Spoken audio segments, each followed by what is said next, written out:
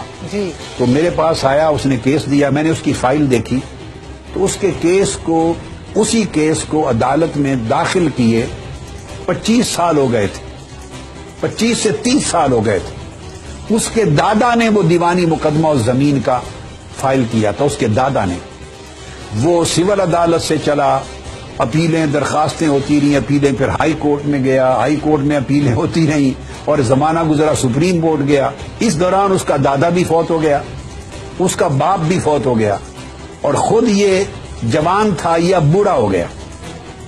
اب وہ کوئی 70 سال اس کی عمر تھی. اس ایک مقدمے میں دادا بھی گیا, باپ بھی گیا, خود بھی بوڑھا ہو گیا, اور زمینیں جس پر مقدمہ لڑ رہا تھا وہ زمینوں کا بھی بیشتر حصہ بک گیا, بیچ کر اسی مقدمے پر لگ گیا. اور پھر واپس کیوں آیا؟ سپریم کورٹ میں جب سماعت ہوئی, کوئی 25-30 سال لگ گئے پورے, تو سپریم کورٹ نے فیصلہ کیا کہ یہ فیصلے غلط ہیں, اس کی اثر نو دیوانی عدالت میں سماعت ہونی چاہیے. جی. پھر سول کورٹ سماعت کرے. سپریم کورٹ نے اسلام آباد سے واپس جنگ کی سول کورٹ میں اس کا کیس بھیج دیا. میں نے اسے کہا اب آپ کے پاس چند کنال زمین بچ گئی ہے تو یہ بھی آپ بیچتے کہا جائیں گے, آپ کو تو ملے گا کچھ نہیں. 2 نسلیں فوت ہو گئی, آپ بھی فوت ہو جائیں گے, پھر آپ کا بیٹا لڑے گا. مقصد بات کا یہ ہے کہ اس ملک کا نظام اس طرح انصاف دیتا ہے لوگوں کو, اس طرح انصاف کی فراہمی کا سسٹم ہے, اور حکمرانوں کی یہ دلچسپی نہیں ہے کہ اس نظام کو بدلیں. حکمرانوں کو اس بات سے کوئی کنسرن ہی نہیں ہے کہ اس ملک میں انصاف ملے, ادارے تیزی سے لوگوں کو جسٹس دیں, سوشل جسٹس ملے, لیگل جسٹس ملے, اکنامک جسٹس ملے, پولیٹیکل جسٹس ملے, لوگوں کو عدل اور انصاف ملے, لوگوں کو سہولت ملے, ان کی زندگی میں آسائش آئے, ان کی زندگی میں خوشحالی آئے, اور مظلوم کی جلد داد رسی ہو. ان کے انٹرسٹ میں نہیں ہے, ان کے انٹرسٹ اور چیزوں میں ہے, لوٹ مار میں ہے, کاروبار میں ہے, اندھیر نگری میں ہے, کرپشن میں ہے. نتیجہ یہ ہے کہ چونکہ نظام ڈیلیور نہیں کر رہا تو دہشت گرد آپ دیکھ لیں, آج تک پھانسی روٹین کے عدالتی نظام کے ذریعے دہشت گرد نہ گرفت ہوئے, پولیس مل جاتی ہے ان کے ساتھ, پولیس مل کے کھاتی ہے, وہ پولیس کو حصہ جاتا ہے. پولیس تیار نہیں ہے, ان کے پاس اتنی طاقت نہیں ہے, اتنی پریپریشن اور اتنی ٹریننگ ہی نہیں ہے. 10 اسباب ہیں, 10 پولیس ہینڈل نہیں کر سکتی, عدالتیں ہینڈل نہیں کر سکتی. عام سول جج کو ایک دھمکی چلی جائے میٹر ختم ہو جاتا ہے. تو وہ دھمکیاں دیتے ہیں. غنڈے بدماش کو آج کوئی گرفت نہیں کر سکتا. یہ نظام بدماشوں کو تحفظ دیتا ہے, غنڈوں کو تحفظ دیتا ہے, قاتلوں کو تحفظ دیتا ہے. آپ ثانیہ ماڈل ٹاؤن کو دیکھ لیں, 2.5 سال سے اوپر, 2.25 سال, 2.5 سال ہونے کو ہیں. گلو بٹ چھوٹ گیا ہے, بری ہو گیا ہے باعزت, مگر 14 لاشوں کو اور 100 زخمیوں کو انصاف نہیں ملا. یہ نظام ہے. ہم جنگ لڑ رہے ہیں, کروڑوں لگا چکے ہیں, پتہ نہیں کتنے لگیں گے. تو صورت یہ ہے کہ جب عدالتی نظام اور سول سسٹم کی حالت یہ ہو, اتنی ناگفتہ بے, اتنی تباہ کن اور ہلاکت انگیز ہو, تو اس کے بعد فوجی عدالتیں ایک ہی راستہ رہ جاتا ہے, اور تو کوئی راستہ ہی نہیں ہے. ٹھیک ہے, فوج بھی کوئی آئیڈیل چیز نہیں ہے, فرشتوں کا ادارہ نہیں, آسمان سے اترے ہوئے لوگ نہیں ہیں, لیکن بہر صورت جب ایک نظام سے آپ بالکل مایوس ہوتے ہیں تو پھر دہشت گردی کو کم سے کم ایڈریس کرنے کے لیے دوسری طرف دھیان جاتا ہے, کیونکہ اور تیسری جگہ کوئی نہیں ہے کہ فوجی عدالتیں قائم کی جائیں. اور فوجی عدالتوں کی صرف کے قیام سے نہیں ہے, جیسے میں نے کہا.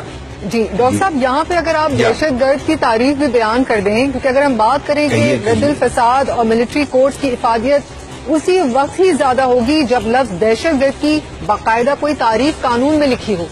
ہاں, یہ آپ نے تو بہت اچھا سوال کر لیا. میرا خیال ہے ہماری آج کی گفتگو کا یہ آخری حصہ ہوگا. یہ شاید کوئی ایک آدھ اور سوال کی جگہ ہمارے پاس وقت ہے. بہت اچھا سوال کر لیا. یہ میں دیکھ رہا ہوں پچھلے کئی دنوں سے بعض ہمارے کئی پولیٹیکل لیڈرز نے یہ سوال بھی اٹھائے ہیں, اور ہر شخص کے ذہن میں یہ سوال ہے. آپ اندازہ کریں بدقسمتی اس قوم کی اور کیا ہوگی, اور حکمرانوں کی نااہلیت اور نالائکی, اور اس قوم کے اوپر اور پاکستان پر ظلم اس پارلیمنٹ کا, ان حکمرانوں کا. اس سے بڑھ کے کیا ہوگا کہ اس ملک میں آج تک دہشت گرد اور دہشت گردی کی تعریف نہیں بنائی جا سکتی. ہے کوئی اس ملک میں ادارہ جو ان کی تنخواہوں کا حساب کر لے, جو ان کو محاسبہ کر لے, تو ان کو شرم دلائے کہ تم اربوں اور کھربوں روپے تنخواہیں بل 5 سال میں اقتدار میں رہ کے وصول کرتے ہو, پارلیمنٹ ہے, حکومتیں ہیں, وزارت قانون ہے, ایک تماشا بنا رکھا ہے. ایک فوج ظفر موج ہے, لشکر ہے ایک پورے ملک کو کھانے والا. دہشت گردی کی تعریف نہیں بنا سکے, دہشت گرد کو ڈیفائن نہیں کر سکے. جس دہشت گردی کے خلاف آپ جنگ لڑ رہے ہیں اس کو متعین نہیں کر سکے کہ دہشت گردی کی تعریف کیا ہے, دہشت گرد ہے کون, دہشت گردی کس ایکٹ کو کہا جائے گا اور کس ایکٹ کو نہیں کہا جائے گا. اب یہاں یہ ایک بل انہوں نے بنایا, میں اس کی تعریف آپ کے سامنے رکھ دیتا ہوں, یاد رکھ لیں. پہلے میں تعریف کرتا ہوں اور قوم کو یہ سوال اٹھ رہا ہے, میں یہ بھی میرے فرائض میں ہے. میں چونکہ سیاست دان نہیں ہوں اس لیے میں فرائض ادا کرتا ہوں کیونکہ سیاست دان نہیں ہوں سو میں فرائض ادا کرتا ہوں. اب جو سیاست دان ہیں اس کے 3 معنی ہوتے ہیں. جو دان لفظ ہے نا, دان, ایک دان کا معنی ہوتا ہے دانش سے نکلا ہے, اسی سے دانائی ہے. آپ اردو میں دانا بھی کہتے ہیں, جاننے والا, جس کے پاس سمجھ بوجھ ہو, عقل, دانش ہو, فہم ہو, تدبر ہو, اس کو دانا کہتے ہیں اور اسی کو دان کہتے ہیں. ایک تو یہ معنی ہے. اب آپ فیصلہ خود کریں گی, آپ کریں گی اور قوم کرے گی سننے والے کہ یہاں ہمارے یہاں سیاست دان ہونا کس معنی میں چل رہا ہے. میں صرف انالیسس کر کے سمجھا دیتا ہوں. ایک معنی تو یہ ہے کہ دانش ہو, عقل ہو, تدبر ہو, فہم ہو, سوجھ بوجھ ہو, وہ نظر نہیں آتی. باہر صورت اگر آتی ہے تو خود تعین کر لیں. ایک تو سیاست دان کا مطلب ہے, سیاست کہتے ہیں ریاست اور عوام کے مابین تعلقات کو خوش اسلوبی سے چلانا, اور اس چلانے کا فہم, اس کا تدبر, اس کا فکر, اس کی عقل, اس کی دانش, اس کا علم وہ رکھنے والا. یہاں تو ماجھے گاہ میں بھی سارے بن سکتے ہیں. یہاں تو جو آدمی اپنی کانسٹیچوئنسی میں جس کے پاس گنڈا گردی, دہشت گردی, مال, دولت, تھانے کی مینجمنٹ, ٹکٹ نون لیگ کا یا فلاں لیگ کا, جس کے پاس یہ ارینجمنٹس ہیں وہ دان ہے, وہ سیاست دان ہے. بس ختم. دانش کی ریکوائرمنٹ نہیں, تعلیم کی ریکوائرمنٹ نہیں, عقل سوجھ بوجھ کی ریکوائرمنٹ نہیں, کریکٹر کی ریکوائرمنٹ نہیں, فہم کی ریکوائرمنٹ نہیں. یہ تو ایک دان کا معنی یہ ہے. اس کے ساتھ سیاست لگا لیں. ایک دان کا معنی اور ہے, وہ بڑا معروف لفظ ہے, وہ برتن کے لیے بھی دان کا لفظ یوز کرتے ہیں, جگہ کے لیے, ظرف اور برتن کے لیے. جیسے آپ کہتے ہیں روشن دان, تو ایسا سوراخ جس سے روشنی آتی ہے, تو وہ ایک جگہ ہے جہاں سے روشنی آتی ہے.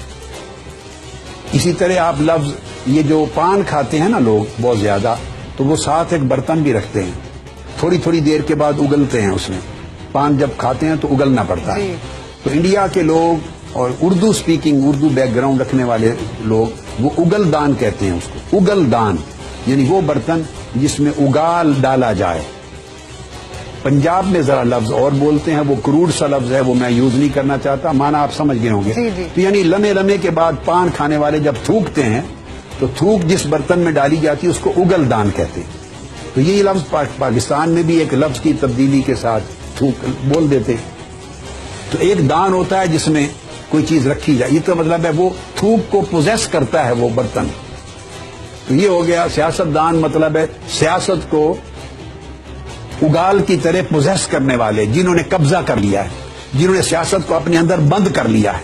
اب وہ عوام اس میں شریک نہیں ہو سکتے, کامن مین شریک نہیں ہو سکتا, پڑھا لکھا طبقہ شریک نہیں ہو سکتا, سفید پوش شریک نہیں ہو سکتا, غریب ماں باپ کی اولاد شریک نہیں ہو سکتی. 90% لوگ یا 20 کروڑ عوام اس میں شریک نہیں ہو سکتے. انہوں نے دان بن کے قابو کر لیا ہے, اپنے اندر سیاست کو بند کر لیا. اب انہی میں رہے گی. یہ ایک مافیا ہے, اس سے مافیا کا معنی بنتا ہے.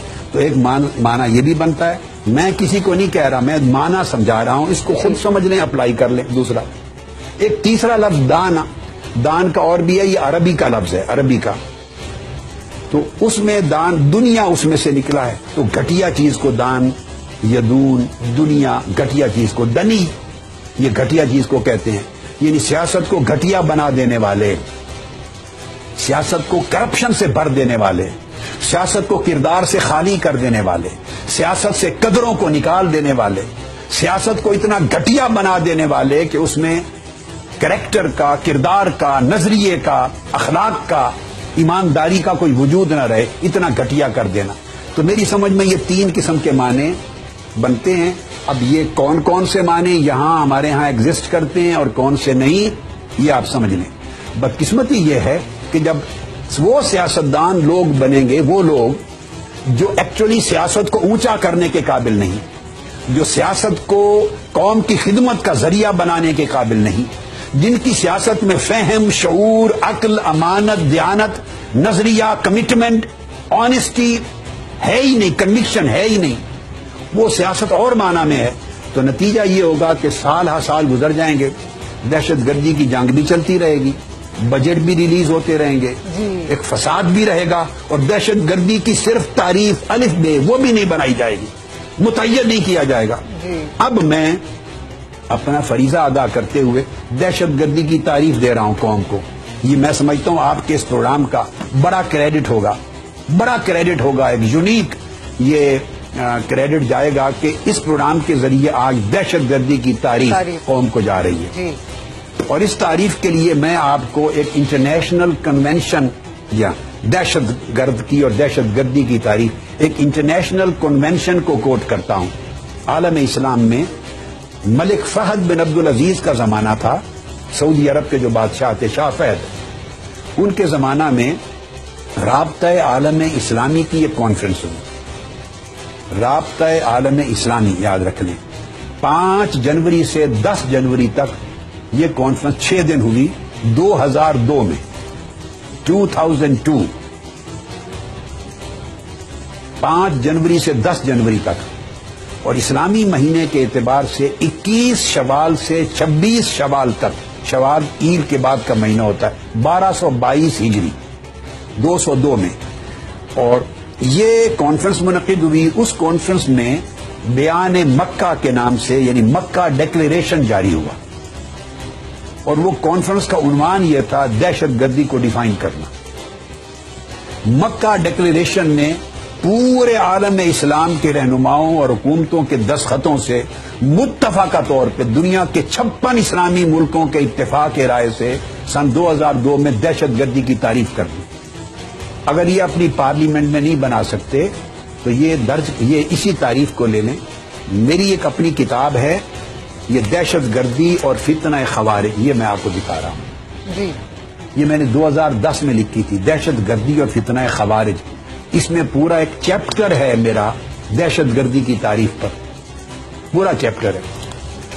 اس کے اندر میں آج سے یعنی 7 سال پہلے دے چکا ہوں، اور یہ انگلش ورژن ہے اس کا، یہ میں آپ کو یہ بھی دکھا رہا ہوں، پوری قوم کو دکھا رہا ہوں آپ کے پروگرام کے ذریعے۔ مشہور ہے فتویٰ آن ٹیررزم اینڈ سوئسائڈ بامبنگز، 2010 میں جاری کیا تھا یہ جو کتاب، 600 صفحات کا۔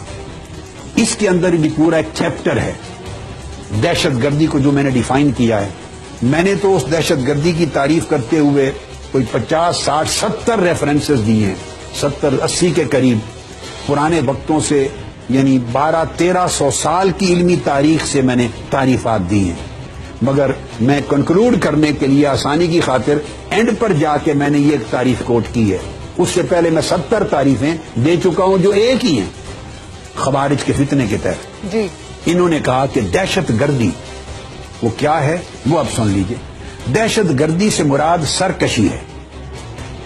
سرکشی کہتے ہیں حدود سے تجاوز کرنا، خواہ کوئی کرے، خواہ ایک فرد کرے، خواہ ایک جماعت کرے، ایک گروہ کرے، حکومت کرے، کوئی ملک کرے، حکومتی ادارہ کرے، مذہبی طبقہ کرے، سیاسی طبقہ کرے، لسانی طبقہ کرے، علاقائی گروہ کرے، کوئی جتھا، حتیٰ کہ حکومت اور ملک بھی شامل ہے اس میں، ان کے ادارے، جو بھی سرکشی کرے یعنی مقررہ حدود سے تجاوز کرے، قانون نے جو اس کو جس قدر اس کو لافلنس جو اتھارٹی دی ہے قانونی طور پہ، اس میں تجاوز کرے، ٹرانسگریشن کرے، اس کی ٹرانسگریشن کا لفظ آتا ہے۔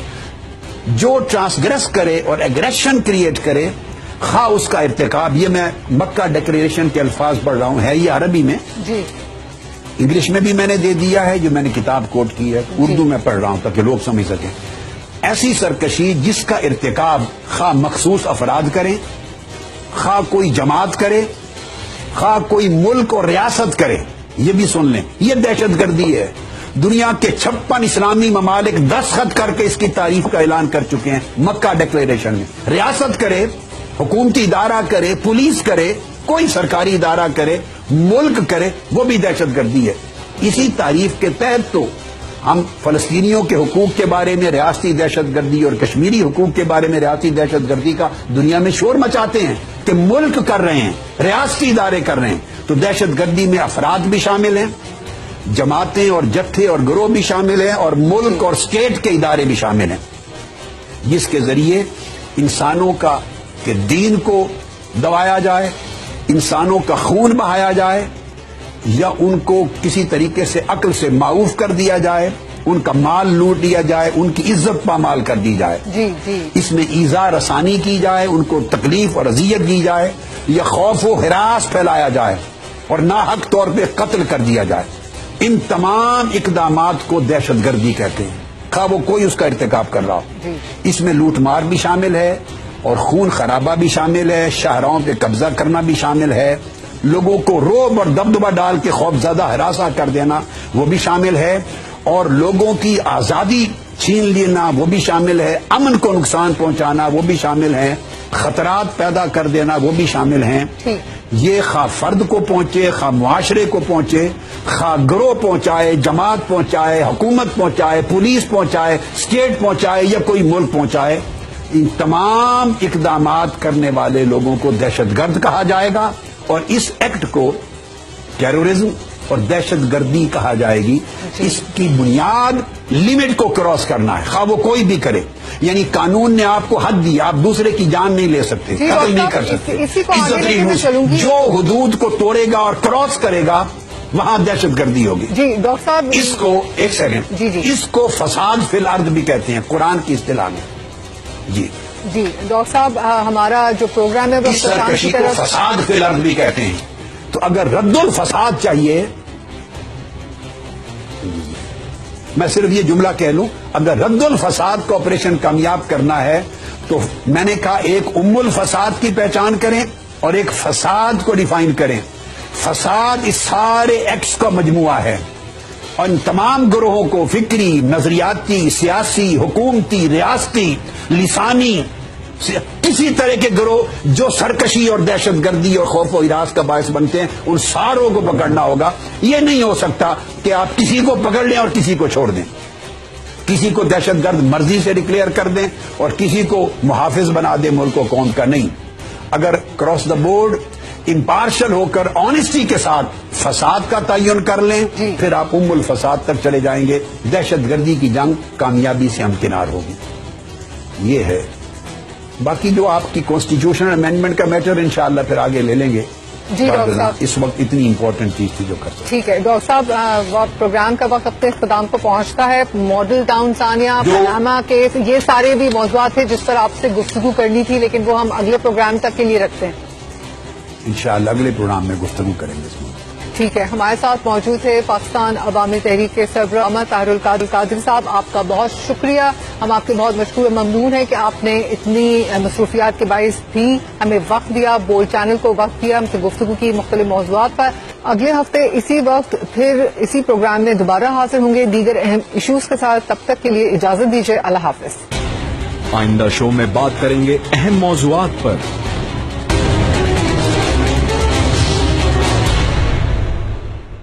یہ جہاں بھی گئے